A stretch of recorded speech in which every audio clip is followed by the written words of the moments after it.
Welcome to the Kingspiration podcast. This is the place where you'll learn how to get unstuck and gain momentum in your life and business. Each week, we tackle the real aspects of entrepreneurship, personal development, relationships, and fitness. I'm your co-host, Ethan King, from Atlanta, Georgia, USA, entrepreneur, TEDx speaker, and best-selling author of Wealth Beyond Money. And I'm your co-host, Justin King, no relation to Ethan, from Cape Town, South Africa, entrepreneur, speaker, and business growth strategist. Our journey crosses continents and cultures, sharing wisdom and experiences to propel you forward. Welcome to Kingspiration. Let's start the conversation.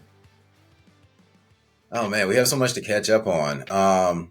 Probably the biggest news for me right now is I am working on a TEDx talk that I will be giving in about 2 weeks from now. So I don't know if you've done a TEDx yet. This is my first one. And I am excited and a little bit nervous all at the same time. So it'll be at TEDx in St. George, Utah. I've never been to Utah before in my life, and this will be the first. Yeah. So I'm working with a team. We can go more into that. Well, I see you have questions. Go ahead. Yeah, I know. I mean, you and I have chatted about this, but we weren't recording when we spoke about this, and it was a couple of weeks ago already. So. Just give me a little reminder around your topic and what you're going to be speaking about. Yeah, well, it's about how our modern day approaches to life balance just aren't working. The World Health Organization says that burnout is an occupational phenomenon, and that's whether you're a worker or an entrepreneur. I think we're workers, it's like 76% of workers are experiencing burnout and mental health disorders because of overwork and imbalances, and something like 72% of entrepreneurs have reported imbalances in forms of depression, ADHD, bipolar disorder. So I was motivated and inspired to learn more about this phenomenon years ago. I guess almost about 10 years ago now. I first heard this story about a guy named Paul Castle, who was a super successful real estate tycoon, multi-millionaire living in the UK. He flew in private jets. He drove Ferraris and Bentleys, even played polo with Prince Charles. And then one day he mysteriously jumped in front of a moving subway train and took his own life. And it's like, wow, I mean, this guy had it all. Why would he do something like that? And we've heard stories like very similar to this time and time again. And it kind of set me on this journey of discovery and research and self-discovery, because I saw people close to me showing some of these same signs of imbalance. And even a friend of mine, his name was William. He was a very successful real estate developer. One day he kissed his wife goodbye, got in the car, drove across town and put a gun to his head and ended it all, left his wife and family behind. And it's just always been so perplexing to me. What would cause someone to do this? It's easy to slap a label on it and just say, oh, mental health. But I think there's more to it and there's more of a solution. So my big idea for the TEDx stage is that what if instead of thinking about the traditional notions of life balance, we think about ourselves like the wings of an airplane. If you look at the wings of a plane, they're not rigid. They're constantly making micro adjustments on all these little flaps on the plane to get you to where you want to go. So what if we, in the same way, apply constant contextual calibration across these, what I call the 6 dimensions of life, to help us get where we want to go and without crashing and burning? That's what my talk is about. I really like that. I'm picturing the wings of the plane right now, because generally when you speak about balance, what happens is you take something from one side and you add it to the other, or you feel like you've got to take something away. But I like what you're saying. It's not about taking something away or taking something that's on this side and adding it to that. It's just around how do you make those little incremental tweaks that are going to increase your altitude, decrease your altitude. Yeah. That's great. And the six spheres of life, that you mentioned? For me, they're your spirituality, intellect, money mastery, your physical presence, your love, which is all your types of relationships, and entertaining experiences, which is your fun. We were just talking about fun on the last episode, right? So I choose those words because it makes it easy for me to remember. It spells the acronym SIMPLE, SIMPLE. So what I do with that information is every day I take a snapshot of my life. How am I feeling right now on a scale of 1 to 10 in each of those areas? And then I could make those micro adjustments accordingly.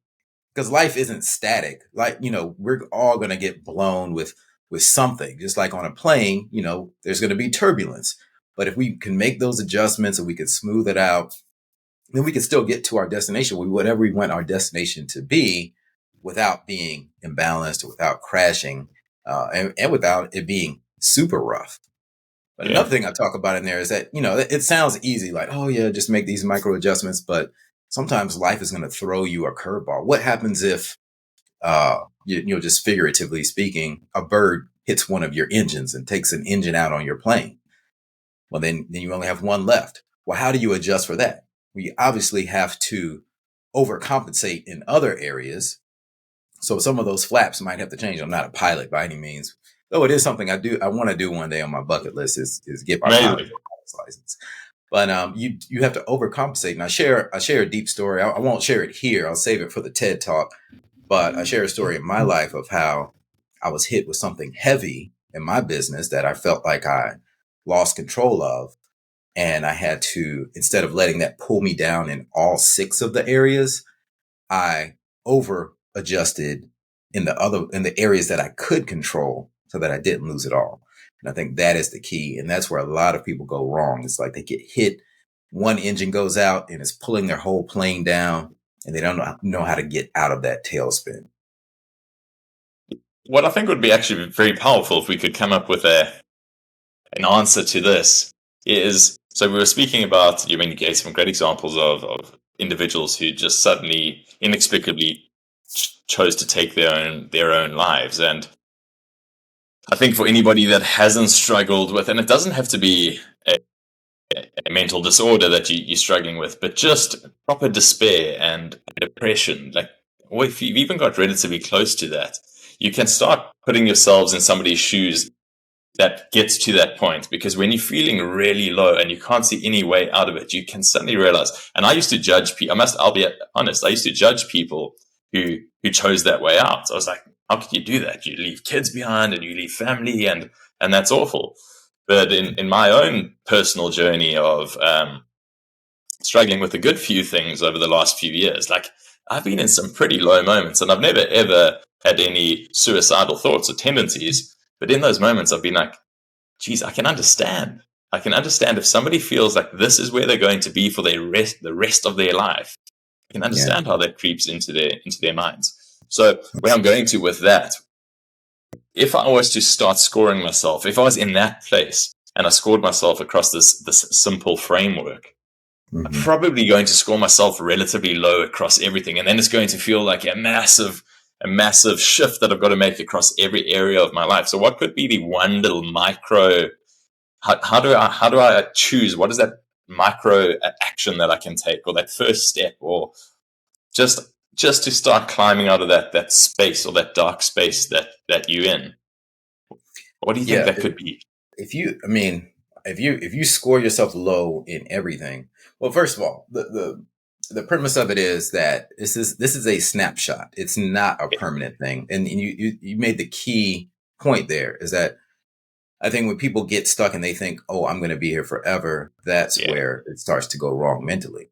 But what I teach is this is a day by day thing. You're not judging yourself. You're not critiquing your entire life or your character. This is just where I am right now. So hypothetically speaking, what if someone rated themselves very low in every single one of those areas? Well, I would look at, well, what do I have control of that I can immediately take action on right now? Well, do you have the ability to walk? I mean, some people don't, but if you have the ability to walk, go outside, get some sunshine, get some fresh air, and walk around. At least you can boost up that physical part of the spectrum, right? And adjust that flap. Start there. Start with what you can control the easiest and the fastest, and take action immediately. And then the rest, it's amazing how I could almost predict that when you go outside and get that sunshine and that walk, and you get that vitamin D, and it boosts your whole energy level and your mood, that you'll start to get clarity on how to improve the other areas in your life as well. Maybe even listen to an audiobook or a podcast that might give you some other insights from other people who have done things. So that, start with the one thing that you can control the most and let it spread out from there. Yeah, well, what you said now is gold, and you use the word mood.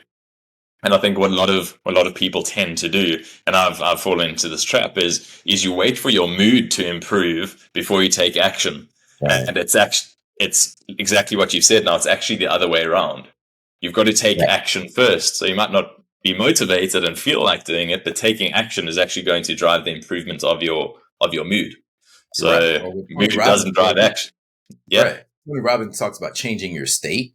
You have to change your physical state and how you feel. Now, what a lot of people do wrong, unfortunately, is they do try to change their state, but they try to change it with drugs or alcohol or escapisms.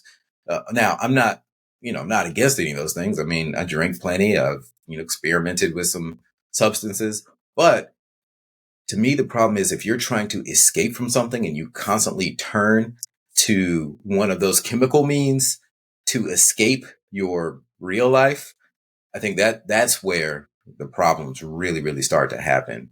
So you got to be careful about changing your mood with those chemical dependencies. We're really doing the same thing. Like in my example of going outside for a walk and getting some sunshine, I'm still changing my chemical dependencies. I'm just doing it in a natural way. I'm still getting the dopamine, the serotonin, the endorphins are getting released, especially if I start doing some vigorous exercise. If I go get around other people, and I even talk about this in my book, by doing a race, that's how I first got exposed to all of it. Because you get that oxytocin when you're around other people and you feel all of this energy. And those 4 happy hormones, the dopamine, the oxytocin, the serotonin, the endorphins, those are natural drugs, if you will, that are in our bodies, that the more we experience them, the more euphoria we have. You can get addicted to that instead of getting addicted to something external, Yeah. Yeah, I love that. Just choose one thing. And I mean, I think you and I would always default to some form of movement, but that may be something else for somebody else. It may be connection. So it may, I can't remember. I need to commit to memory, the simple framework. Right. But it may be love. So it may be having a coffee with somebody or whatever it is, but it's just that opportunity to connect. Yeah.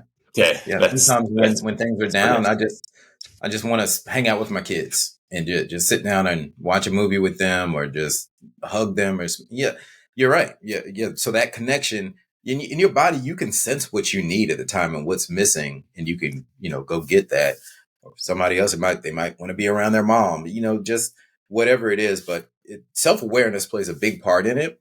But it's just sitting down and thinking about it. You can really realize a lot of things about yourself and take those micro actions to adjust and live a life. I believe everyone could live a truly abundant life.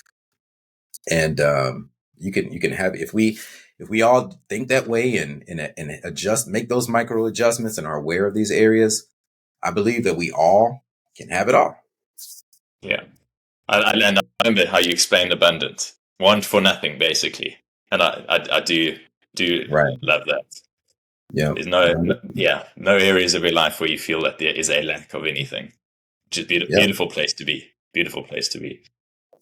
Yep. We'll wrap it up here. I will be sure to share my TED Talk as soon as it's live on TED.com. I'm super excited. I hope all of you will go give it a watch, give it a listen, and give me your honest feedback. All the best with it. I really look forward to seeing it, Ethan. Can't wait. All right. Thanks. Catch you on the next episode. That's a wrap for today's episode of Kingspiration. We hope this conversation sparked insights to ignite action in your life and business. We're on this journey together, sharing our challenges and successes to help all of us take the next step towards building momentum and ultimately reaching our goals. If you found value in today's episode, please share it with someone else who might benefit and leave us a 5-star review. And remember to hit subscribe so you don't miss out on our weekly conversations. Until next time, keep rolling, keep growing, and keep being inspired.